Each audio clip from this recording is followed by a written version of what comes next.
Hello all, स्वागत आहे तुमचं सगळ्यांचं या व्हिडिओमध्ये.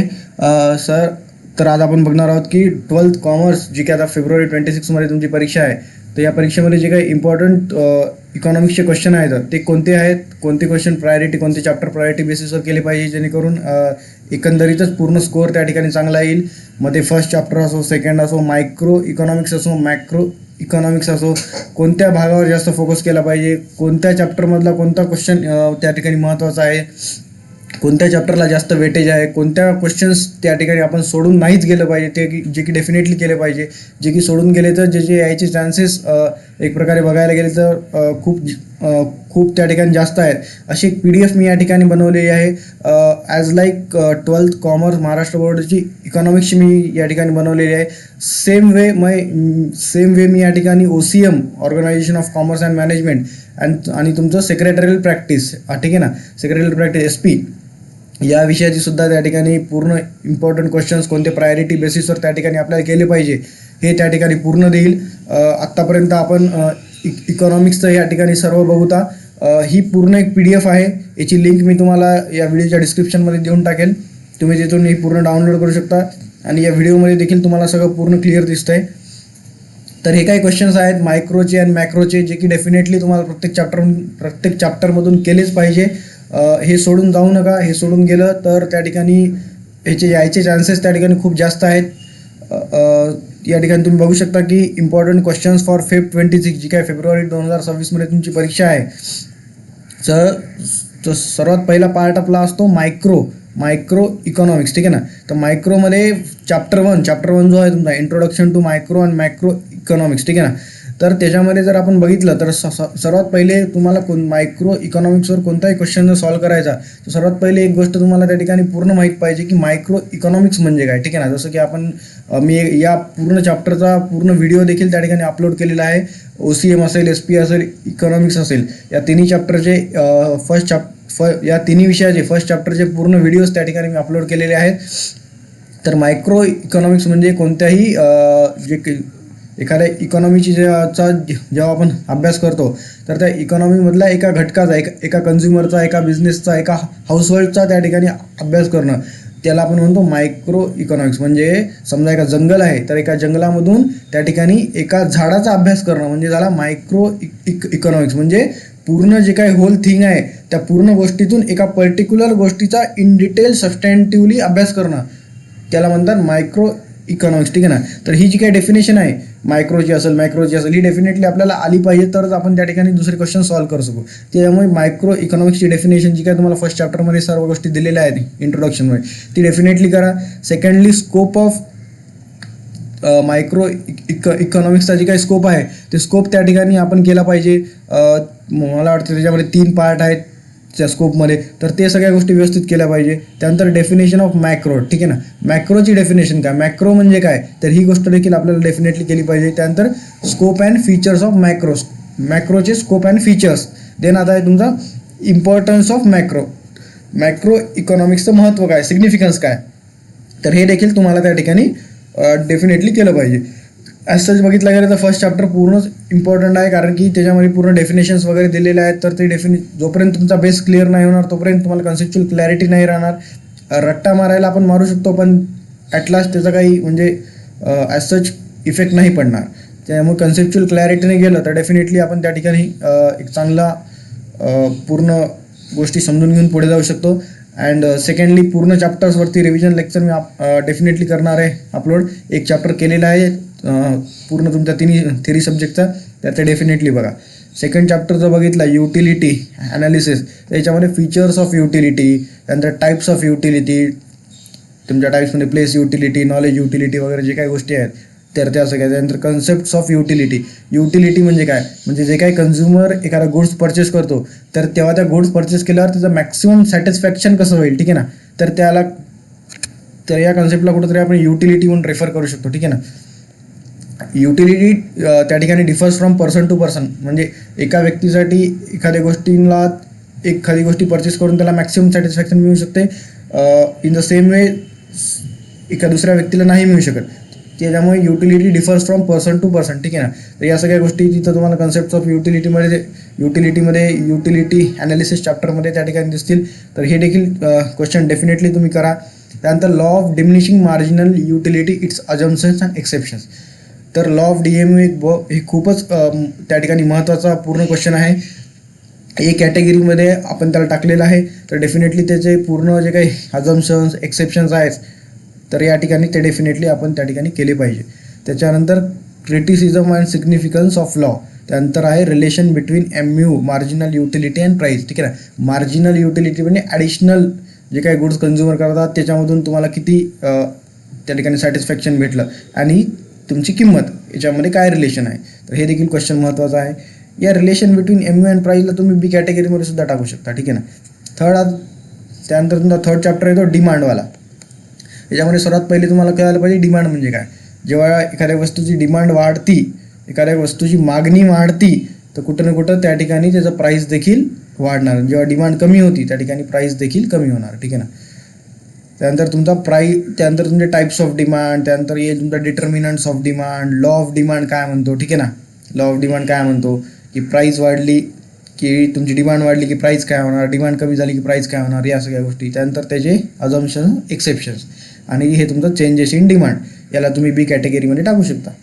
देण्याचा तुमचा 3B चॅप्टर आहे इलास्टिसिटी ऑफ डिमांड, ठीक आहे ना. म्हणजे प्राईसच्या चेंज होण्याने वस्तूच्या मागणीवरती काय परिणाम झाला, ठीक आहे ना. म्हणजे प्राईस चेंज झाली त्या ठिकाणी मागणी खूपच वाढली, त्या ठिकाणी प्राईस कमी झाली तर मागणी खूपच त्या ठिकाणी एक प्रकारे कमी झाली. तर हे सगळ्या गोष्टी या ठिकाणी दिलेल्या आहेत टाईप्स ऑफ इलास्टिसिटी ऑफ डिमांडमध्ये. तर या डेफिनेटली त्या ठिकाणी आपण केल्या पाहिजे. नंतर या सगळ्या गोष्टीचा मेजर करण्याची मेथड काय आहे, ठीक आहे ना. Methods of measuring price elasticity of demand हे देखील महत्त्वाचं आहे. त्यानंतर येतं factors influencing elasticity of demand. त्यानंतर येतं इम्पॉर्टन्स ऑफ त्या ठिकाणी इलास्टिसिटी ऑफ डिमांड. तर हे 4 क्वेश्चन्स या ठिकाणी महत्त्वाचे आहेत. त्यातल्या तुम्ही AB कॅटेगरी मी इथं दिलेली आहे, आपण इथं या ठिकाणी बघू शकता. तर त्यानुसार हे चार क्वेश्चन या चॅप्टरमधून सोडून जाऊ नका. देन येतो आपला चॅप्टर 4 सप्लायवाला, ठीक आहे ना. सप्लायमध्ये सर्वात पहिले डिटर्मिनंट्स ऑफ सप्लाय, सप्लायचे डिटर्मिनंट्स काय, फॅक्टर्स काय हे या ठिकाणी आपल्याला माहीत पाहिजे. नंतर लॉ ऑफ सप्लाय आणि त्याचे अजम्पशन्स, त्याच्यानंतर त्याचे एक्सेप्शन्स आणि concepts of cost and revenue हे देखील महत्त्वाचं आहे. कन्सेप्ट्स ऑफ कॉस्ट अँड रेव्हेन्यूला तुम्ही बी कॅटेगरीमध्ये सुद्धा त्या ठिकाणी टाकू शकता. तर हे 4 क्वेश्चन याच्यामधून डेफिनेटली केले पाहिजे. त्यानंतर येतो चॅप्टर 5 फॉर्म्स ऑफ मार्केट, ठीक आहे ना. फॉर्म्स ऑफ मार्केटमध्ये क्लासिफिकेशन ऑफ मार्केट आणि सेकंड येते तुमचं टाईप्स ऑफ मोनोपोली, ठीक आहे ना. तर या 2 गोष्टी डेफिनेटली केल्या पाहिजे. चॅप्टर 6मध्ये बघितलं तर तुमचं आहे इंडेक्स नंबर्स. इंडेक्स नंबर्समध्ये टाईप्स ऑफ इंडेक्स नंबर्स आणि कन्स्ट्रक्शन ऑफ इंडेक्स नंबर्स, ठीक आहे. याच्यातलं टाईप्स ऑफ इंडेक्स नंबर्स खूप महत्त्वाचं आहे, ते डेफिनेटली करून जा. आणि हे कन्स्ट्रक्शनवाला सुद्धा देखील एक चांगल्या प्रकारे वाचून जाऊ शकता. ए कॅटेगरीमध्ये नाही आहे पण डेफिनेटली वाचून जा, सोडून जाऊ नका. देन सेकंड पार्ट येतो, हे झाले तुमचं मायक्रोवाचं. सेकंड पार्ट येतो मायक्रो इकॉनॉमिक्स, ठीक आहे ना. तर मायक्रोमध्ये तुमचं चॅप्टर 7 आहे. सर्वात पहिला चॅप्टर नॅशनल इन्कम, हे पूर्ण चॅप्टर करा, काहीच सोडू नका. छोटा आहे, जास्त मोठा नाही आहे, काही नाही. असंच पूर्ण सिलेबसच काही मोठा नाही आहे. त्यातली फर्स्ट कन्सेप्ट आहे फीचर्स ऑफ नॅशनल इन्कम, हे महत्त्वाचं आहे. नॅशनल इन्कम काय तुम्हाला समजलं पाहिजे, त्याची डेफिनेशन वाचा, काय सगळ्या गोष्टी ते वाचा. कन्सेप्च्युअल क्लॅरिटी काय, याच्यावर पूर्ण रिव्हिजन लेक्चर त्या ठिकाणी मी डेफिनेटली टाकतो. तर ते देखील बघून तुम्हाला पूर्ण कन्सेप्च्युअल क्लॅरिटी येईल. Features of national income, different concepts of national income, national income कसं मेजर केलं जातं, ठीक आहे ना. एखाद्या अर्थव्यवस्थेचं, एखाद्या देशाचं, फॉर एक्झाम्पल भारताचं जे काही ॲग्रिगेट नॅशनल पूर्ण भारताचं त्या ठिकाणी अर्थव्यवस्था जी आहे त्याच्यामधून जे काही त्या ठिकाणी गव्हर्नमेंटला रेव्हेन्यू मिळतो, तर ते मेजर कसं केलं जातं, त्या मेजर करण्याच्या मेथड काय आहेत आणि त्यानंतर ते मेजर करत असताना त्यात येणाऱ्या अडचणी काय आहेत, ते मेजर करत असताना त्यात येणाऱ्या डिफिकल्टीज काय आहेत, हे देखील त्या ठिकाणी महत्त्वाचं आहे. तर हे पूर्ण चॅप्टर बघा तुम्ही. डिफिकल्टीज जर सोडलं तर पूर्ण ए कॅटेगरीमध्ये आहे, तर डेफिनेटली करा. त्यानंतर येतो चॅप्टर 8. चॅप्टर 8मध्ये पब्लिक फायनान्स इन इंडिया, ठीक आहे ना. त्यामध्ये definition and functions of government, त्या ठिकाणी गव्हर्नमेंटचे फंक्शन्स काय आहेत आणि त्या ठिकाणी डेफिनेशन काय. हे सोपं आहे खूप, म्हणजे तुम्ही सहज वाचलं तरी त्या ठिकाणी पूर्ण लक्षात येऊन जाईल. देन येतं तुमचं structure of public finance and difference, ठीक आहे ना. ठीक आहे, त्या ठिकाणी पब्लिक फायनान्सचं स्ट्रक्चर काय आहे, ठीक आहे ना. तर हे देखील महत्त्वाचं आहे.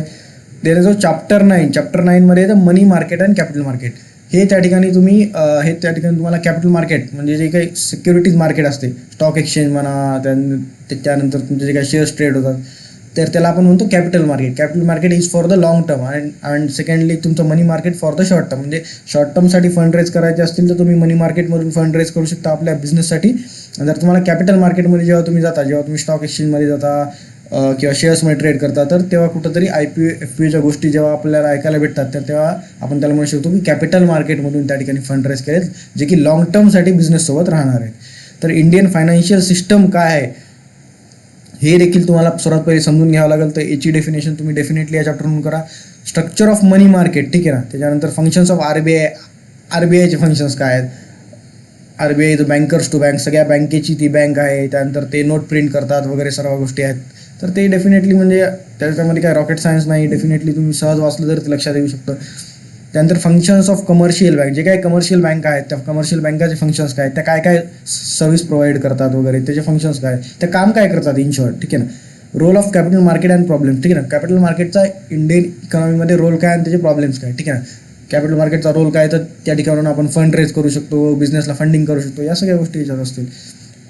Role of money market, same way आपल्या मनी मार्केटचा रोल काय, शॉर्ट टर्मसाठी जेव्हा लोन लागतं तेव्हा आपण मनी मार्केटमधून बँक फायनान्शियल इन्स्टिट्यूशनकडून त्या ठिकाणी रेज करू शकतो. त्यात येणाऱ्या अडचणी काय, प्रॉब्लेम काय, हे चॅप्टर नक्की इथं काम येईल जेव्हा तुम्ही पुढे जाऊन प्रोफेशनल कोर्सेसमध्ये जाल. CA असेल, CS असेल, CMA असेल, ओव्हरऑल सगळीकडे ह्या ठिकाणी हे पूर्ण नॉलेज तुम्हाला कामाला येईल. त्याच्यामुळे डेफिनेटली पूर्ण कन्सेप्च्युअल क्लॅरिटीनं त्या ठिकाणी पूर्ण अभ्यास आपण केला पाहिजे. देण्यात आपला chapter 10 foreign trade off India, ठीक आहे ना. ट्रेड म्हणजे बिझनेस, ठीक आहे ना. फॉरेनसोबत म्हणजे इंटरनॅशनल जेव्हा आपण बिझनेस करतो तर ते टाईप्स ऑफ फॉरेन ट्रेड असेल, रोल ऑफ फॉरेन ट्रेड असेल, कन्सेप्ट ऑफ बॅलन्स ट्रेड असेल. म्हणजे तुमचं बॅलन्स ट्रेड म्हणजे इम्पोर्ट आणि एक्सपोर्टचं बॅलन्स, ठीक आहे ना. तर हे सगळ्या गोष्टी हे या ठिकाणी दिलेल्या आहेत. तर हे देखील एक चांगल्या पद्धतीने आपण करू शकतो. तर ही PDF आहे पूर्ण, याच्यामध्ये इम्पॉर्टंट क्वेश्चन जे की सोडून जायचे नाहीत, ठीक आहे ना. तर हे जर तुम्ही केलं तर डेफिनेटली एक चांगला स्कोर त्या ठिकाणी तुम्ही करू शकता. रट्टा मारू नका, रट्टा मारून काही होणार नाही. ते 2 दिवस लक्षात राहील आणि शेवटी परीक्षेमध्ये सुद्धा रट्टा मारून गेलं आणि त्या परीक्षेमध्ये सुद्धा एखादी गोष्ट आठवेल की नाही सांगता येत नाही. त्याच्यामुळे कन्सेप्च्युअल क्लॅरिटीने गेलं तर खूप म्हणजे विदाऊट टेन्शन सगळ्या गोष्टी होतील. स्वतःवरती जास्त प्रेशर द्यायची सुद्धा गरज पडणार नाही.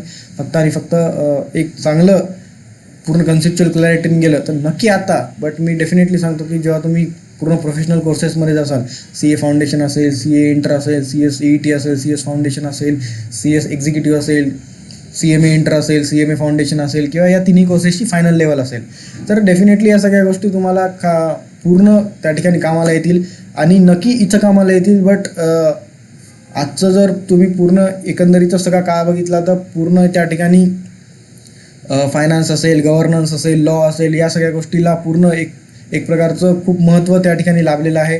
त्याच्यामुळे जेव्हा तुम्ही पूर्ण तुमचं एकंदरीतच तुमचं काम करत असता दैनंदिन तुमच्या कामामध्ये, तर त्या ठिकाणी देखील एक ठिकाणी वेगवेगळे तुम्हाला व्यवहार करावा लागतात, सगळ्या गोष्टी कराव्या लागतात. तर तिथं देखील या सगळ्या गोष्टी खूप चांगल्या प्रमाणात तुम्हाला कामाला येतील. खूप चांगल्या प्रमाणात एक प्रकारे तुमचं नॉलेज वाढेल आणि एक चांगल्या प्रकारे तुम्ही फायनान्सची समज, लॉची समज, गव्हर्नन्सची समज, जे की खूप महत्त्वाची असते. तुम्ही कोणत्याही प्रकारचं शिक्षण घ्या, तुम्हाला त्या ठिकाणी एक बेसिक फायनान्स असेल, लॉ असेल, गव्हर्नन्स असेल, या सगळ्या गोष्टी जर माहीत असतील तर बऱ्याच गोष्टी तुम्ही म्हणजे ज्या काही तुमच्यासोबत होऊ शकतात, जे की लोक तुम्हाला फसवू शकतात आणि अशा बऱ्याच गोष्टी आहेत की जे की प्रॉब्लेममध्ये तुम्ही अटकू शकता, त्या ठिकाणी तुम्ही न अटकता एक इझिली तिथून मार्ग काढून एक स्मार्ट वेनी त्या ठिकाणी प्लॅनिंग करू शकता. त्याच्यामुळे मी डेफिनेटली सांगेल की रट्टा मारू नका, पूर्ण कन्सेप्च्युअल जा. याचे रिव्हिजन लेक्चर पूर्ण SP असेल, OCM असेल, इकॉनॉमिक्स असेल, 12th बोर्डचं पूर्ण फर्स्ट चॅप्टरचं अपलोड केलेलं आहे. डेफिनेटली पूर्ण कन्सेप्च्युअल क्लॅरिटी त्यातून तुम्हाला भेटेल. काही अडचण असेल तर त्या व्हिडिओ खाली कमेंट करा. विनीत देशपांडे करून यूट्यूब चॅनल आहे, तिथे ही व्हिडिओ अपलोड केलेले आहेत. CS विथ विनीत करून एक इंस्टाग्राम पेज आहे, त्या ठिकाणी मी सगळं टाकत असतो. तर तुम्ही तिथे अपडेटेड राहू शकता. बाकीच्या राहिलेल्या चॅप्टरवरचे देखील रिव्हिजन व्हिडिओ मी डेफिनेटली टाकतो. तुम्हाला प्रायोरिटीवर कोणता पाहिजे ते डेफिनेटली तुम्ही सांगा, ते आपण पहिले कव्हर करू. या PDFची लिंक देखील मी इथं देतो.